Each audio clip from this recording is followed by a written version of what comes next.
بسم اللہ الرحمن الرحیم۔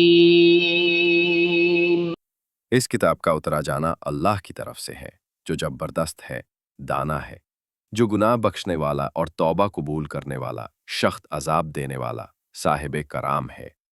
اس کے سوا کوئی معبود نہیں، اسی کی طرف لوٹ کر جانا ہے۔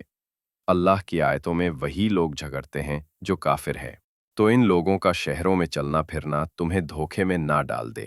ان سے پہلے نوح کی قوم اور ان کے بعد اور امتوں نے بھی پیغمبروں کی تکذیب کی، اور ہر امت نے اپنے پیغمبر کے بارے میں یہی کر گزرے کہ اس کو پکڑ لیں اور بیہودہ شبہات سے جھگڑتے رہے تاکہ اس سے حق کو ظاہر کر دیں۔ تو میں نے ان کو پکڑ لیا، سو دیکھ لو میرا عذاب کیسا ہوا۔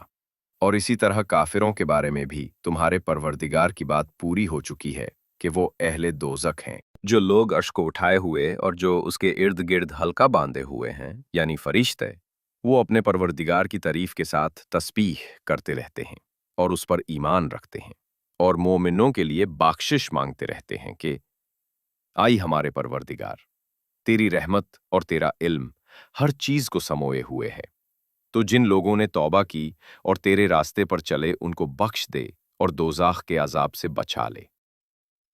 آئی ہمارے پروردگار، ان کو ہمیشہ رہنے کی بہشتوں میں داخل کر جن کا تو نے ان سے وعدہ کیا ہے، اور جو ان کے باپ داداؤں اور ان کی بیویوں اور ان کی اولاد میں سے نیک ہو ان کو بھی۔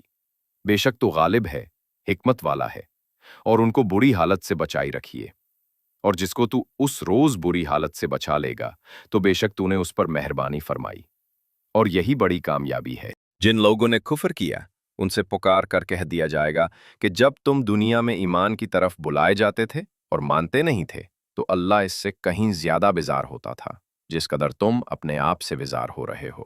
وہ کہیں گے کہ آئی ہمارے پروردگار، تو نے ہم کو 2 دفعہ بے جان کیا اور 2 دفعہ جان بخشی، ہم کو اپنے گناہوں کا اقرار ہے، تو کیا نکلنے کی کوئی سبیل ہے؟ یہ اس لیے کہ جب تنہا اللہ کو پکارا جاتا تھا تو تم انکار کر دیتے تھے، اور اگر اس کے ساتھ شریک مقرر کیا جاتا تھا تو مان لیتے تھے۔ سو حکم تو اللہ ہی کا ہے جو بلند بالا ہے، بارا ہے، وہی تو ہے جو تم کو اپنی نشانیاں دکھاتا ہے اور تم پر آسمان سے رزق اتارتا ہے، اور نصیحت تو وہی حاصل کرتا ہے جو اس کی طرف رجوع کرتا ہے۔ تو اللہ کی عبادت کو خالص کر کے اسی کو پکارو، اگرچہ کافر برا ہی مانے، وہ مالک درجات عالی اور صاحب عرش ہے۔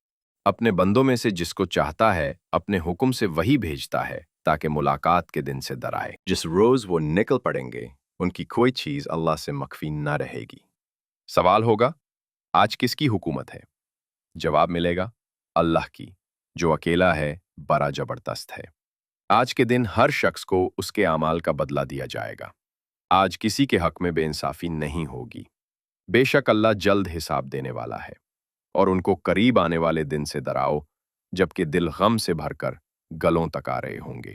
ظالم ان کا کوئی دوست نہیں ہوگا اور نہ کوئی سفارشی جس کا بات قبول کی جائے۔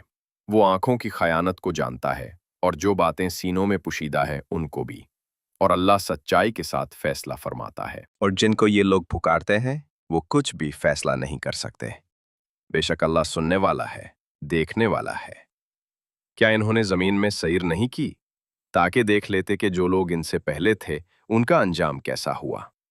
وہ ان سے زور اور زمین میں نشانات بنانے کے لحاظ سے کہیں بڑھ کر تھے، تو اللہ نے ان کو ان کے گناہوں کے سبب پکڑ لیا، اور ان کو اللہ کے عذاب سے کوئی بچانے والا نہ تھا۔ یہ اس لیے کہ ان کے پاس پیغمبر کھلی دلیلیں لاتے تھے تو وہ کفر کرتے تھے، سو اللہ نے ان کو پکڑ لیا۔ بے شک وہ صاحب قوت ہے، سخت عذاب دینے والا ہے۔ اور ہم نے موسیٰ کو اپنی نشانیاں اور دلیل روشن دے کر بھیجا، یعنی فرعون اور حامان اور قارون کی طرف۔ تو ان لوگوں نے کہا کہ یہ تو جادوگر ہیں، جھوٹا ہے۔